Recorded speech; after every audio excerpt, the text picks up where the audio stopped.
review about this thing. It's really cool. I love it. The doors can open, of course, like in the I don't know. Oh god. Freaking heck. Come on. There we go. Like that. Yeah, you can see I've stored a whole load of minifigs in there. Close that up. But the wings, I know that they're self-balanced, which, look, you can do this, right? But I do wish it had something like this, my Kobe Tornado model, which could, you know, have its wings connect to each other and fold just by pushing one wing.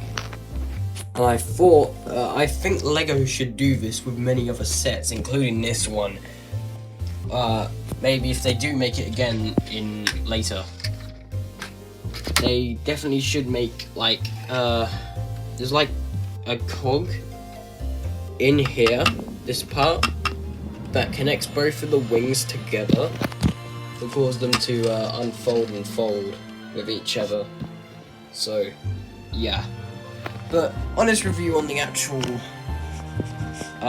U-wing. The U-wing is pretty big, not like the 2016 version, but I guess it's fine. It's probably much sturdier. I don't have the 2016 version, but I guess that's fine. There's a little button down here, because you're probably wondering, how the hell do I get that off? It's so jammed. I mean, you can just do that, but there's this button here. If you just push that in, lift that up, you can just go like that. Kind of cool. And in the middle, this like big slab piece here. If you like press that down, it fires the weapon. Kablamo. Cool, right? Wow. Okay, that's cringe.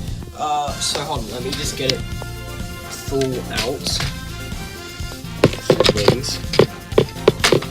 This is what it looks like with the whole wings. Don't mind the tornado. Tornado, you're not a part of this.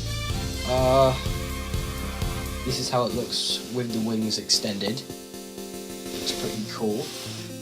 Little one, I shot these things, so that's fine. So I'll see you in the next one. I don't know what it will be. So.